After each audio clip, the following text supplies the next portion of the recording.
Greetings everyone, Bhyte here. Today we'll be taking a look at Noobs in Combat, a turn-based strategy game where you are granted the opportunity to command your very own personal army. In this game, every move you make counts, with the smallest mistakes, no matter how insignificant you portray it to be, could lead you to being severely penalized.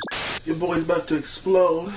It features every important aspect of warfare in a digestible matter, from positioning, attrition, and even strategical fluctuation. You can make a flexible army capable of adapting to the harshest environment, or just throw soldiers into the front line. Noobs in Combat is ruthless at its core, with a wide array of game mechanics that you must learn if you wish to excel. But why should you play this game, you might ask? Take into consideration that one day you might take on the shoes of one of these soldiers, with the chances of that happening increasing ever so slightly, thus presenting the harsh reality that once you're in the army, you're really just a disposable number, forced to bear witness horrors beyond man's comprehension. All of this because old men were unable to tug it out. But I shall not continue to comment on this further because I do not want to become a political commentator. I think Bhyte is the best Roblox YouTuber to ever exist, and every single true American patriot should subscribe to him. Damn, Donnie, I disagree on everything you said before, but this time you done spit out some factual statements, no cap, no cap. I'm glad to hear it, Joe. Want to settle our dispute by aggressively making out? Hell yeah.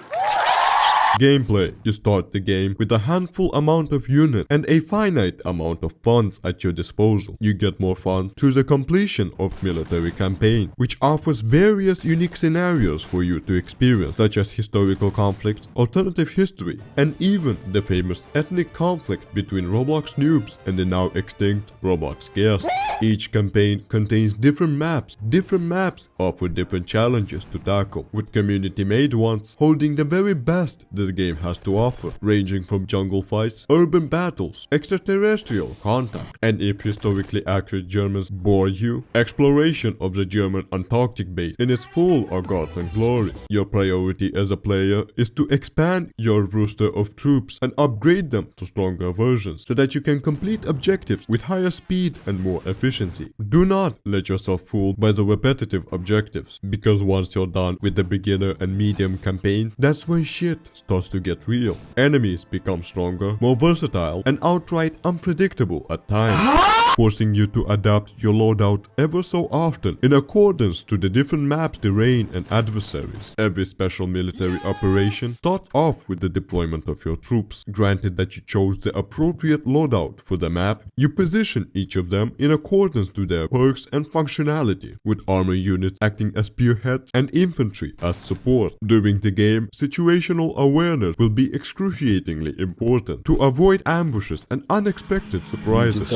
But pray tell, what do we do when the enemy has twice the amount of resources we have, along with an existing home field advantage? Using Sanzo's art of war, we utilize the terrain around us to outflank, outsmart, and shatter the enemy to pieces. Forest mountains give out defensive boosts and provide good cover for infantry units. But squatting is even better, since we make use of inefficient government legislation to set up the perfect ambushes without the opponent ever expecting. Alternatively, you can use bunkers and trenches for better defense. That is assuming that no one occupies it before you, which seems to be the case 90% of the time. Every troop has its own unique perk that can assist you in the battlefield. These perks can affect both the enemy unit and the terrain surrounding it, with the death of an enemy personnel being rewarded with monetary funds called ticks. If in need of more units, you can order them from the HQ to give further assistance in your mission. As mentioned earlier, you will often find yourself changing your loadout, scouring through the tech tree to find your perfect match, beginning with infantry. Just like their real-life counterpart, they're cheap and expandable and useful in any scenario. Grunts send in artillery strikes, gunners shoot down anything in its tracks, RPGs turn vehicles into scrap, and flamethrowers cremate anyone in its path. Snipers can pin down enemy combatants and enhance your field of view. And finally, sappers. They can place down mines, create defensive bunkers, and repair vehicles at ease. The mines can be placed in every type of terrain, including but not limited to mountains, residential buildings, and the most popular are forested areas.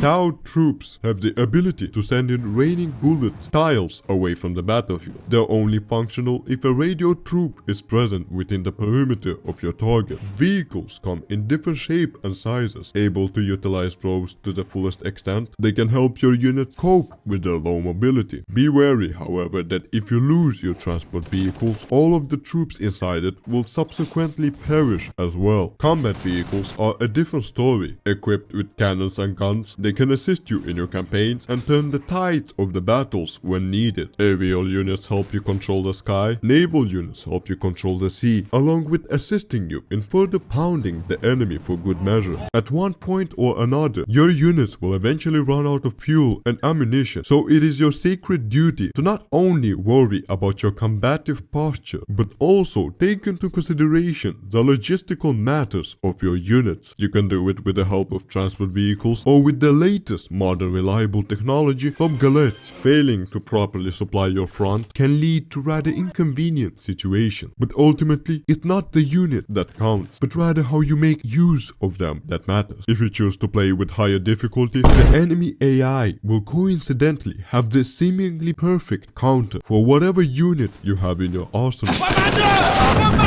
This can make me rather miserable at times. So to make up for the skill issue, I let either my acquaintances or random individuals to partake in my gaming session. Playing with a friend can ease the process. Playing with a random individual, on the other hand, is more entertaining. They can be of great help for additional reinforcements and for moral support. Be wary that some have the tendency to depart from the match as soon as a small inconvenience arises. Apart from co-op, you can play PvP if you want to ruin your day. Also, the skins that a player has for their unit can be a great indicator as to what kind of player they are. Football. Huh?